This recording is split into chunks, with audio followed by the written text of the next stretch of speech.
Bismillahirrahmanirrahim. Assalamualaikum warahmatullahi wabarakatuh. Alhamdulillahirabbil alamin. Wassalatu wassalamu ala asyrafil anbiya'i wal mursalin wa ala alihi wa ashabihi ajmain. Asyhadu an la ilaha illallah wahdahu la syarikalah wa asyhadu anna Muhammadan abduhu wa rasuluhu, amma ba'du.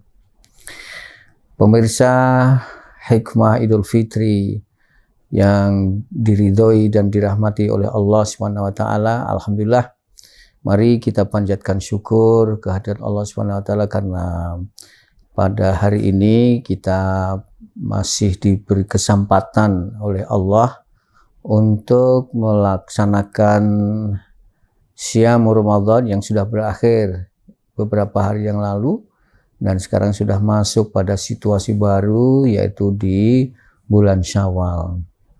Alhamdulillah, mudah-mudahan apa yang selama ini kita laksanakan selama 1 bulan penuh Siyam Ramadan dengan khusyuk dan kita tetap diberi kesehatan, tetapi juga yang sangat penting kita mampu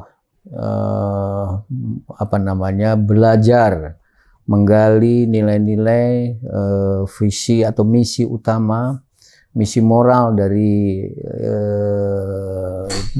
Siyam Ramadan. Secara syariah, insya Allah kita juga sudah sah melaksanakan Siyam Ramadan dari tanggal 1 sampai akhir. Secara syar'i kita laksanakan, tetapi juga yang sangat penting adalah nilai-nilai apa, pelajaran-pelajaran moral apa yang bisa kita gali dan kemudian kita manfaatkan, kita kembangkan dalam kehidupan nyata. Karena sebelum saya bicara tentang 1 Syawal, karena ibadah puasa itu, ibadah Ramadan, Siyam Ramadan itu ada 2 dimensi penting. Yang pertama adalah dimensi spiritualitas, yaitu yang terkait dengan hubungan kita kepada Allah.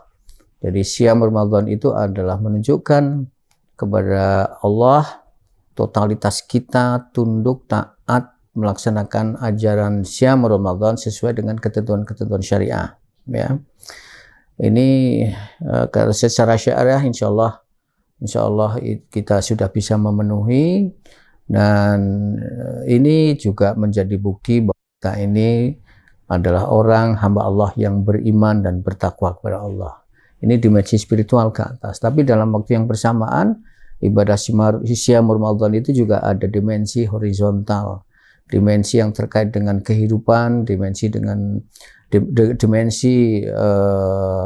kebersamaan masyarakat, kepedulian dan sebagainya.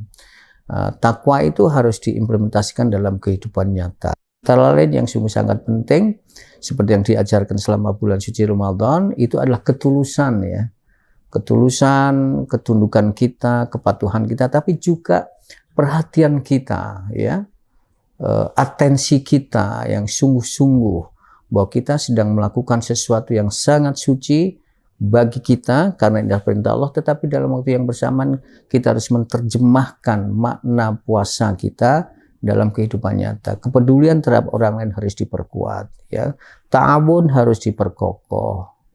Kemudian ukhuwah Islamiyah juga harus diperkokoh. Ini semua penting. Disiplin kita juga harus ditunjukkan selama bulan suci Ramadan.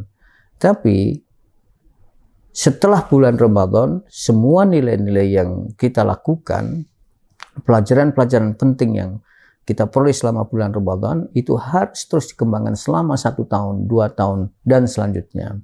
Disiplin itu bukan hanya 1 bulan. Disiplin itu adalah sepanjang hidup. Memberikan perhatian kepada orang lain yang sedang tertimpa musibah, memberikan dukungan, ya, itu juga bukan hanya 1 bulan, tetapi juga bertahun-tahun sampai sepanjang hidup kita. Nah, dengan demikian maka kita telah, kalau itu dilakukan dengan baik, kita telah memperoleh kekuatan yang luar biasa. Pertama, kekuatan spiritual, yang kedua, kekuatan moral kita untuk peduli kepada orang lain. Nah, 1 Syawal. Syawal sudah setelah bulan suci Ramadan dan 1 Syawal. Kita menyebutnya sebagai Idul Fitri. Idul Fitri, Id itu kembali, Fitri itu fitrah. Begitu banyak terjemahan yang dikembangkan yang kita ketahui.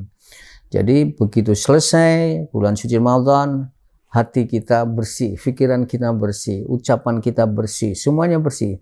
Sehingga aksentuasinya ketika kita berpikir, ketika kita berbicara, ketika kita merasa, ya, ketika kita melakukan tindakan-tindakan, semuanya jernih, semuanya genuine, tidak ada kepalsuan. Nah, inilah makna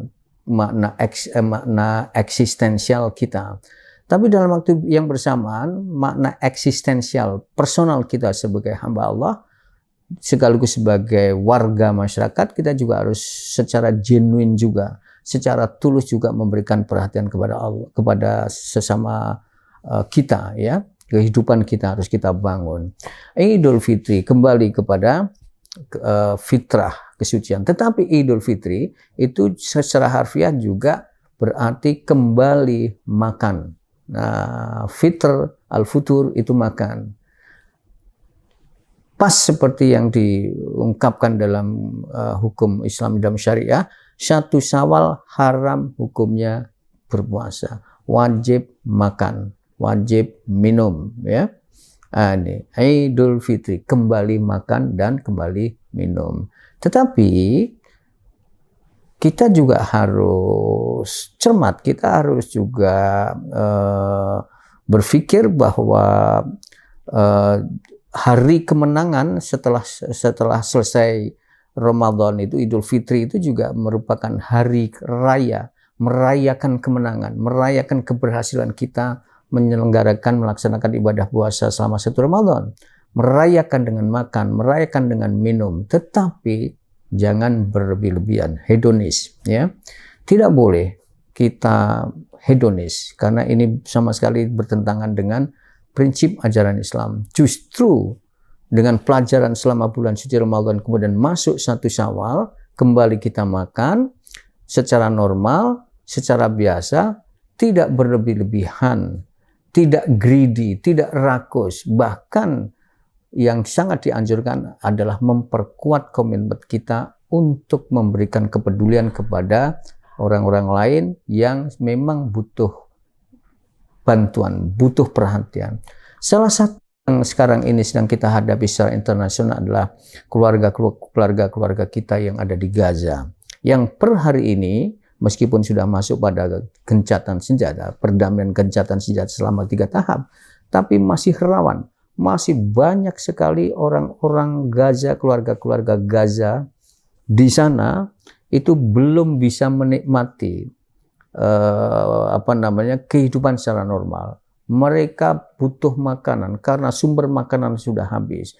Mereka butuh kesehatan karena rumah sakit sudah mulai runtuh.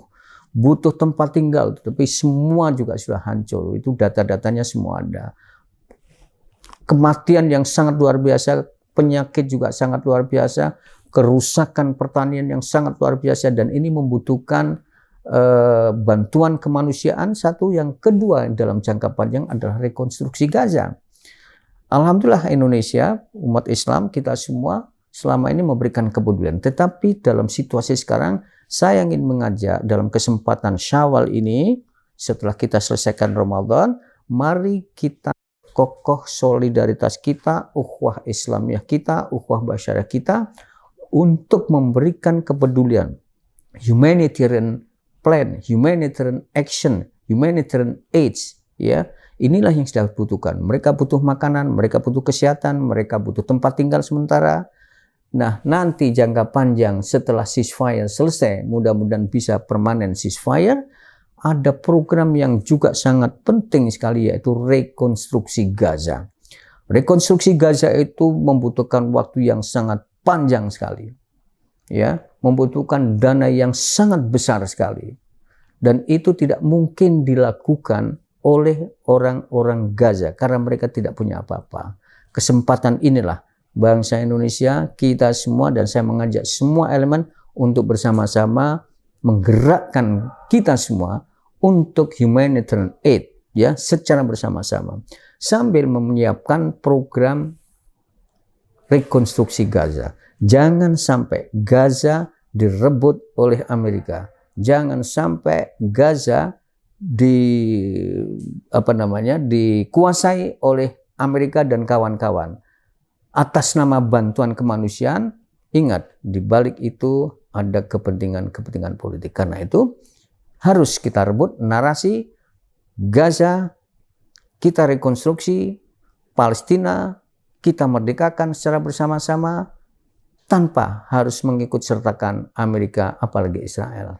Ini waktunya dunia Islam secara khusus, kita semuanya bersama-sama bersatu padu membangun Gaza, merekonstruksi Gaza, dukung kemanusiaan, dan merdekakan Palestina. Ini adalah hikmah bulan suci Ramadan dan juga sekaligus mengisi Syawal. Mudah-mudahan Ramadan kita diterima oleh Allah. Mudah-mudahan pelajaran-pelajaran Ramadan bisa kita isi dengan kemuliaan-kemuliaan, termasuk menguatkan kepedulian kita kepada warga Gaza dan Palestina secara umum. Insya Allah, kekuatan hanya di Allah. La haula wa la quwata illa billahil aliyyil azim. Sekian pemirsa, terima kasih atas perhatian. Pemirsa semuanya, mudah-mudahan memberikan manfaat bagi kita semua. Wassalamualaikum warahmatullahi wabarakatuh.